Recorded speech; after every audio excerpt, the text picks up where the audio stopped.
the voice that was never heard. What happens when dignity is ignored? What happens when dignity was never there? What happens when dignity is at a stake? Welcome to 21 Days, 21 Stories from the Mahabharata on Copy and Conversation. And hi, this is Meera here.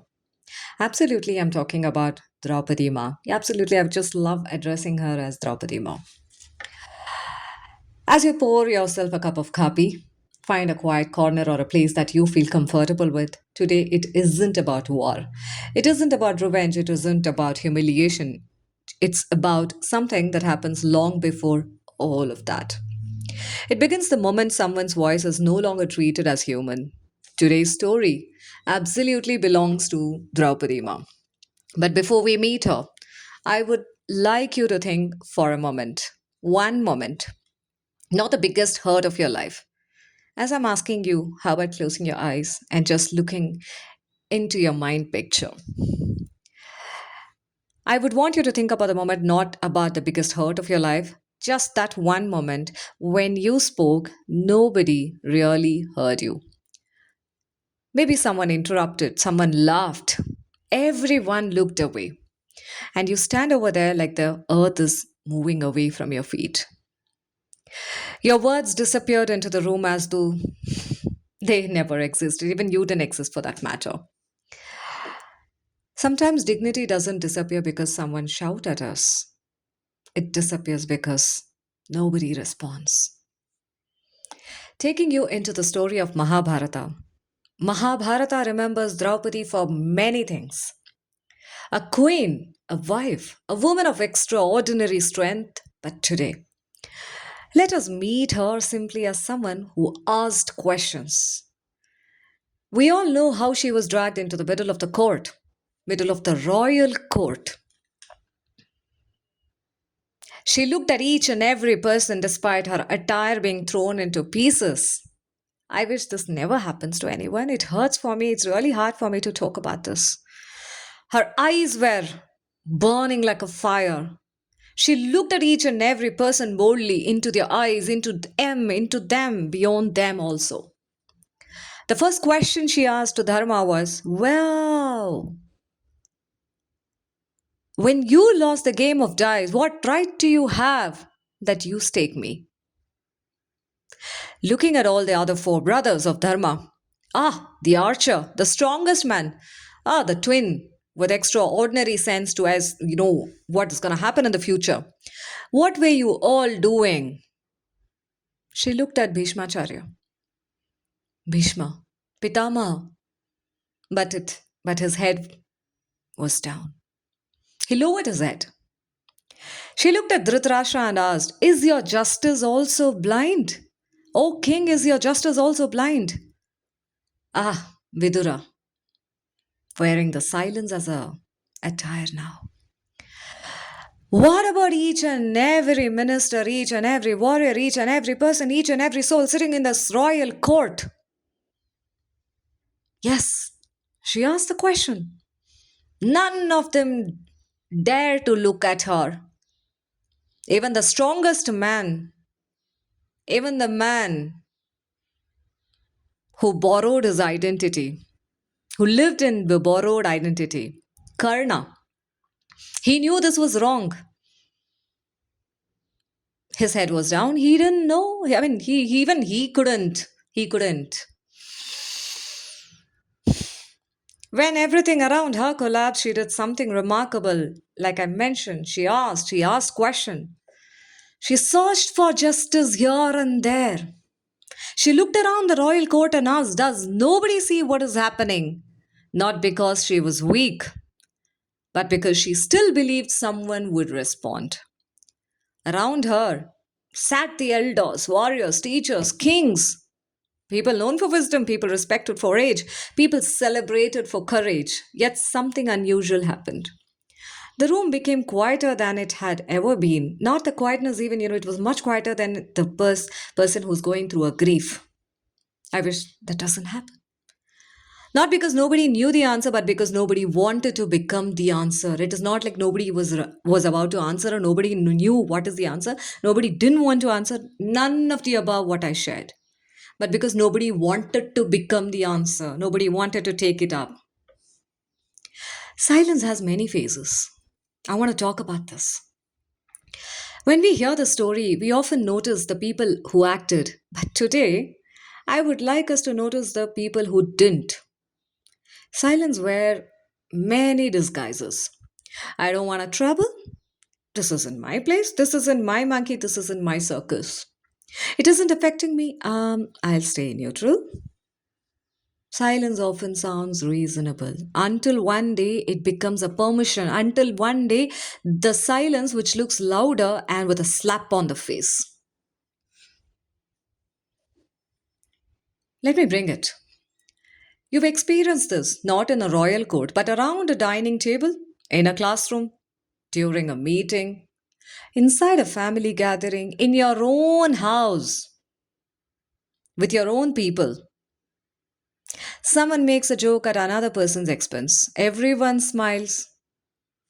Even you could have been that person. You smiled, or were people smiling at you? At the cost of you, rather. One person becomes uncomfortable, nobody says anything, or perhaps someone's opinion is repeatedly ignored. They stop contributing. Over a period of time, even you stop contributing, you stop sharing. Is it a silence that you built, or it was a tsunami, and is it a landslide that you're building? What will people say? She is quiet. Ah, they are quiet. Leave it. Nobody notices. The silence wasn't chosen, it was learned. Because every time they spoke, their words found no place to land. Like small erosions, dignity rarely disappears overnight. It leaves in tiny, tiny pieces. Yeah, just like the ant carrying those tiny pieces behind its back. Dignity will not go like a lot. A truckload will not walk out. It leaves in tiny, tiny pieces. One interruption, it could be one dismissal, one eye roll, one sarcastic remark, one conversation where everyone else mattered, one decision taken without even asking you. One child constantly told, adults are talking, let's go out. One employee whose ideas are credited to someone else. One elderly parent whose sentence is it's completed before they finish speaking. Why one elder parent? You just start the sentence and somebody else has already eaten that and digested it also. Nothing dramatic happens. Yet each moment quietly whispers, your voice matters less. You don't matter. Like the invisible room, imagine entering a room every day where your chair exists, but nobody notices whether you're sitting in it or not. Eventually, you stop pulling the chair, not because you don't belong, not because you're someone you have chosen to sit in the last, let other people sit in the front. No, you are, even if you're sitting in the first row, you want to look invisible to them. That looks so pathetic to feel, right? So disgusting. We don't feel ourselves in our own skin. Even we would be wondering, what attire am I wearing? That attire, I'm so sorry when I'm sharing what I'm sharing. It's not sorry. Well, how much it hurts. We all have gone through it. I've gone through it. No wonder I'm holding onto this mic on the phone and just talking to you about the experiences. This podcast is not to say, like, hey, come, I'm sharing this. I want you to hear this. Well, I wantingness to be heard is a normal human tendency. I'm not God that I would say, hey, it's okay. No. Many people share what they want to share through various channels. What happens? Some people, they don't even share until they're 6 feet under the earth.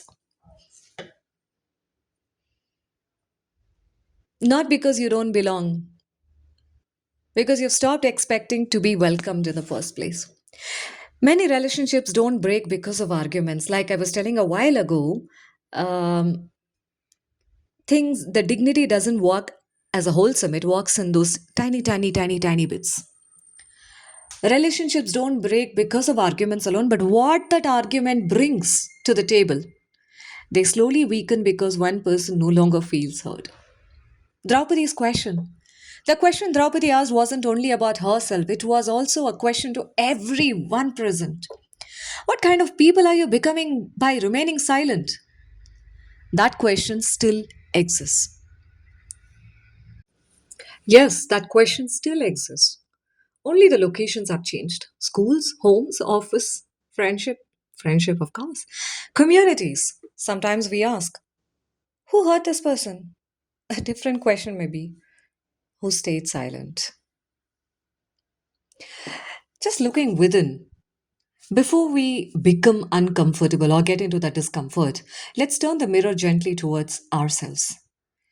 Have there been moments when someone spoke to us and we were already preparing our reply? Have we dismissed someone's concern because it looked too small? Have we ignored tears because they arrived quietly instead of dramatically? Have you ever thought they are overreacting without even asking first? What are they carrying? Sometimes people don't need our, agreement. Simply, they need acknowledgement, or you need that. There is a difference. Another kind of silence. There is another voice that often goes unheard. Our own voice. The one inside, the one that says, "This doesn't feel right. This boundary matters. I need rest." Or, "I need rest? I don't want this." Yet we continue because we don't want to disappoint anyone. I have done that. Might be you have done that or you're still doing it. And I'm not telling you that it's wrong or right. I'm asking you to acknowledge what you're doing. Eventually, our inner voice stops knocking. Not because it disappeared, because it learned we wouldn't open the door for it at all. Ignoring our own dignity often begins long before others ignore it. You want to hear that again? Let me say that. We ignore our own dignity, and you know what? It often begins long before others have started ignoring it. The forgotten cost, I will call it as. People usually remember Draupadi's humiliation. Few remember the loneliness of asking a question into a room full of silence. You know how difficult it is, how what's the kind of a gravity or the gravity how it's played. It's like your your heart is replaced with the earth, and every time it's just pulling down. You're getting lost into the universe. It's like getting sucked up.